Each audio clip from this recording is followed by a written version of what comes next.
दोस्तों, हमारे धर्म पुराणों में देवर्षि नारद से संबंधित ढेरों आख्यान मौजूद हैं। इसी से पता चलता है कि प्राचीन धार्मिक एवं सांस्कृतिक ग्रंथों में इनका कितना अधिक महत्व है। भगवान श्री विष्णु के अनन्य भक्त देवर्षि नारद जी स्वच्छंद विचरते हैं। वे त्रिकालज्ञ हैं। उधर्व लोक, भूलोक एवं अधोलोक में काल चक्र कैसे घूमता है इसका उन्हें सर्वथा ज्ञान है। लेकिन नारद जी कौन हैं? ये पूर्व जन्म में यानी इससे पूर्व के कल्प में क्या थे, इससे संबंधित भी जानकारी कुछ पुराण ग्रंथों में दी गई है। दोस्तों, अकेले श्रीमद् भागवत ग्रंथ में ही नारद जी के कई पूर्व जन्मों का वर्णन आया है। भागवत के 7वें स्कंध के 15वें अध्याय में वह कुंती पुत्र युधिष्ठिर से कहते हैं कि मैं पूर्व के महाकल्प में एक गंधर्व था। उस समय मेरा नाम उपब्रह्मन था और सारे गंधर्वगण मेरा बड़ा सम्मान किया करते थे। देव सभा में भी मुझे काफी ऊंचा सम्मान प्राप्त था। मैं देखने में बहुत ही मनोहर था तथा मेरे शरीर से सदा एक प्रकार की दिव्य सुगंध निकलती रहती थी जो मेरे आसपास उपस्थित भद्रजनों को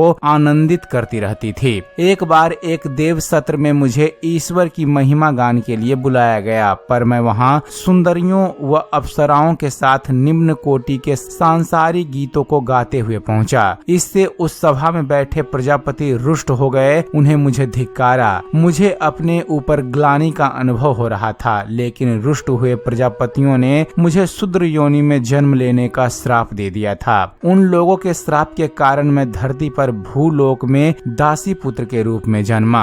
नारद जी ने युधिष्ठिर से आगे कहा, हे युधिष्ठिर, शूद्र के घर जन्म लेने के बाद भी भगवान की कृपा से इस जन्म में मेरे साथ बालक रूप में ही कुछ ऐसा संयोग बन गया कि मैं दिव्य चतुर्मास में एक जगह ठहरे हुए महात्माओं की सेवा में लग गया। मैं बालोचित चंडाल स्वभाव से सर्वथा दूर रहकर उन महात्माओं की सेवा में लगा रहा। मेरे विनम्र स्वभाव और भक्ति भाव से की गई सेवा से वे मुनिजन बहुत प्रसन्न हो गए। इस प्रकार से उनकी सेवा करने, उन्हें उत्कृष्ट भोजन कराने तथा उनके संपर्क से मुझे उनके साथ सत्संग करने के लाभ मिला। उनके सम्मुख बैठकर उनसे नित्य वैराग्य, ज्येष्ठ ज्ञान की बातें तथा हरि कथा सुनते सुनते मेरा हृदय शुद्ध हो गया। चतुर्मास के अंत में चलने के समय उन्होंने मुझ पर शक्तिपात किया। उन्होंने मुझे उस दिव्य ज्ञान का उपदेश दिया जिससे यह संपूर्ण चराचर जगत मायामय एवं उसके बाद भगवत रूप दिखने लग जाता है। नारद जी ने आगे कहा, कुछ दिनों के बाद सर्प दंश से मेरी माता की मृत्यु हो गई। मुझे इस संसार से पूर्ण विरक्ति हो चुकी थी। मैंने घर छोड़ दिया। मैं चलते चलते एक सघन वन में पहुंचा। वहां पहुंचकर एक पीपल वृक्ष के नीचे बैठकर मैं भगवान का ध्यान करने लगा। थोड़े ही समय में मेरा ध्यान जम गया तथा साक्षात प्रभु ने पल भर के लिए मुझे दर्शन दिए। फिर आकाशवाणी हुई कि अब तुम शीघ्र ही ब्रह्मा जी के पुत्र रूप में उत्पन्न होकर मेरा सदा दर्शन कर सकोगे। मेरे शरीर का रोम रोम रोमांचित हो चुका था। देव योग से कुछ ही महीनों बाद मेरे वर्तमान जन्म का अंत हुआ। शरीर छूटने के बाद मैंने प्रभु के पार्षद के रूप में देह धारण की। फिर कल्पांत तक मैं प्रभु का पार्षद बनकर उसी देह में रहा। कल्पांत में जब प्रलय का समय आया तो मैं ब्रह्मा जी के हृदय में प्रवेश कर गया। फिर आई सहस्त्र चतुर्युगी। जितने काल की ब्रह्म रात्रि अर्थात ब्रह्मा जी की रात्रि होती है, उस सहस्त्र चतुर्युग काल के बीतने के बाद पुनः सृष्टि के आरंभ में मरीचि आदि ऋषियों के साथ ब्रह्मा जी की गोद से मैं प्रकट हुआ। मुझे भगवान के द्वारा यह बीना भी प्राप्त हुई जिसके सहारे मैं अनवरत हरि नाम यश का कीर्तन करता सर्वत्र अव्याहत गति से भी चलता रहता हूँ। थोड़े बहुत अंतर के साथ देवर्षि नारद जी के पूर्व जन्म की एक कथा कुछ अन्य ग्रंथों में भी दी गई है। तो दोस्तों, यह थी श्रीमद् भागवत के अनुसार देवर्षि नारद के पूर्व जन्मों की कहानी। उम्मीद करते हैं फ्रेंड्स आप सभी को हमारा ये वीडियो पसंद आया होगा। वीडियो पसंद आया हो तो वीडियो को लाइक और शेयर करना मत भूलिएगा और ऐसे ही ज्ञानवर्धक वीडियो देखते रहने के लिए आप हमारे चैनल ज्ञान मंथन को सब्सक्राइब जरूर कीजिएगा।